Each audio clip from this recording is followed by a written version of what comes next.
Let's learn to really understand the numbers up to 100 and let's use them in practice.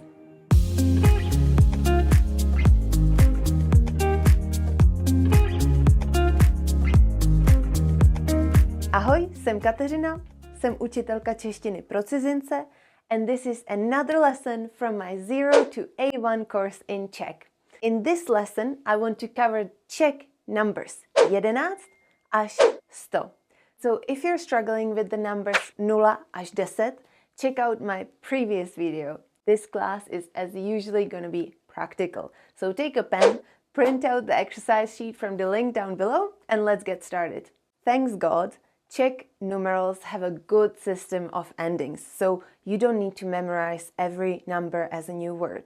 All numbers 11 až 19 have the same ending, náct. You've got the knowledge from the previous video, so sort all of these numbers now and write them in your exercise sheet in the cvičení 1.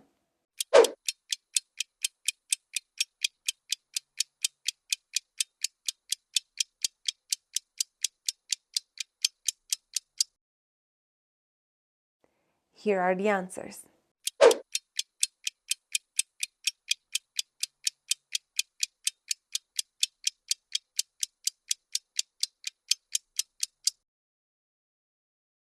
Most of the numbers just add on the náct, 12, 13. But which you need to be a bit more careful about are 14, 15 and 19.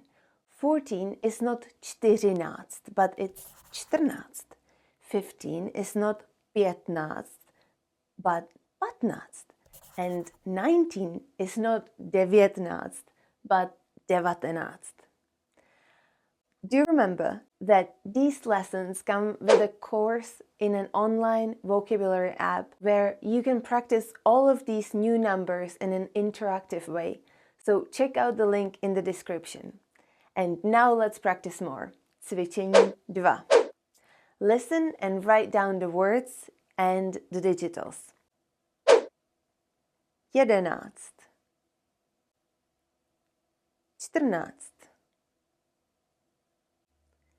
19,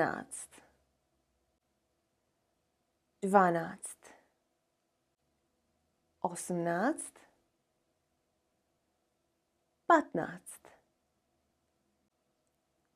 17,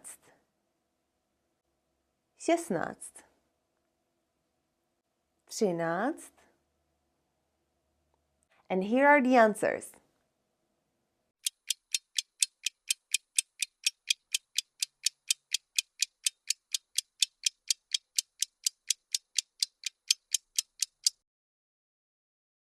Let's move on. How do the tens work? Well, you just take the number and add a new ending. 20, 30, 40, end with z. Simple. The rest end with desát. A little change happens inside the words 50, 60 and 90. 50, 60 a 90. Now, let's mix these up a little and you go ahead and sort them. Exercise cvičení 3.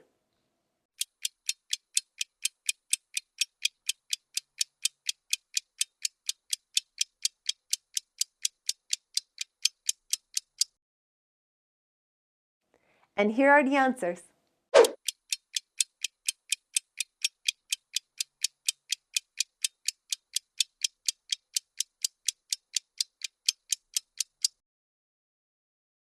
And what do you do when you want to say, for example, 22? Go ahead.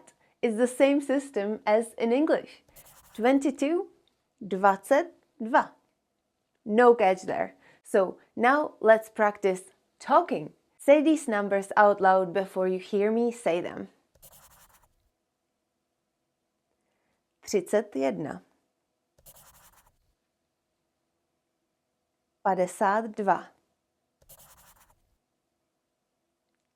52, 90, 20, 87, 63,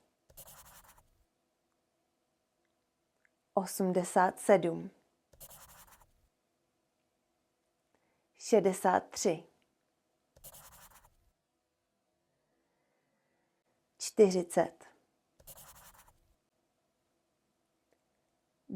96,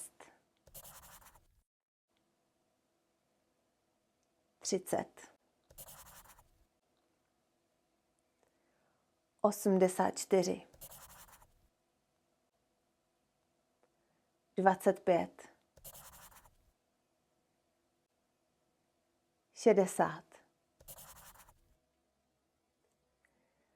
79,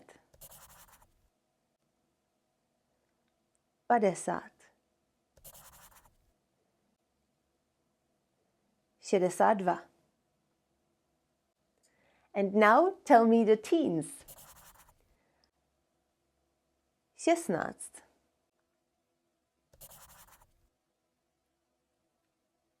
14, 11, 17,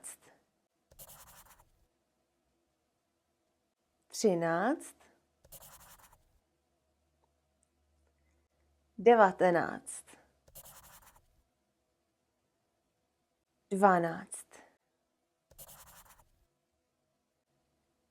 18, 15.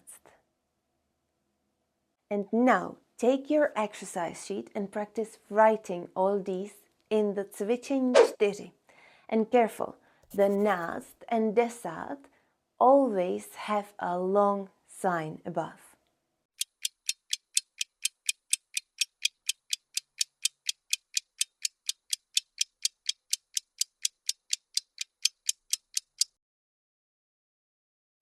And here are the answers.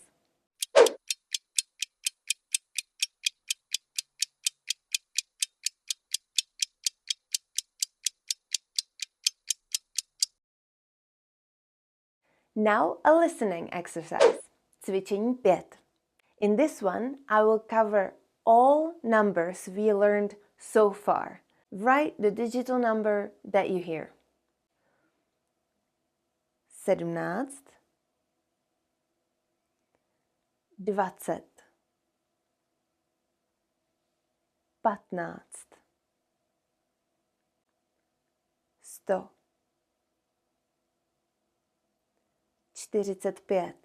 45, 3, 11,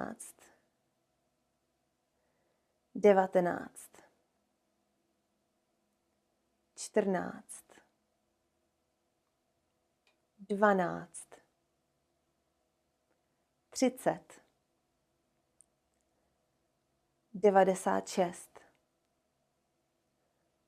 30,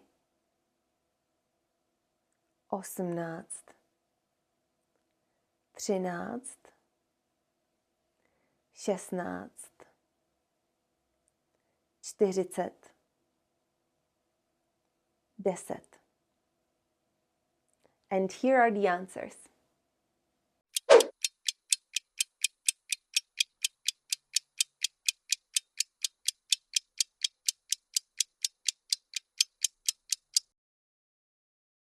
These numbers also allow you to respond to the question, what time is it? Kolik je hodin? Například 13:30. Now answer out loud. You will see the answer on the screen in a few seconds. So, kolik je hodin? 16:15. 19:10. 2:55. 7:25. 12. Well done. I think you had a ton of practice for today. And what about the hundreds and the thousands and the hundreds of thousands? Let's learn them in the next video. If you want more practice from today, here is the homework section in your exercise sheet and of course your online vocabulary course. Link below.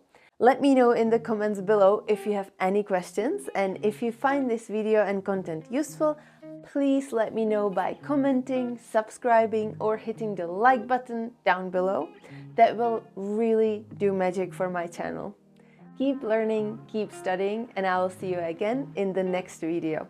Měj se hezky, díky a ahoj.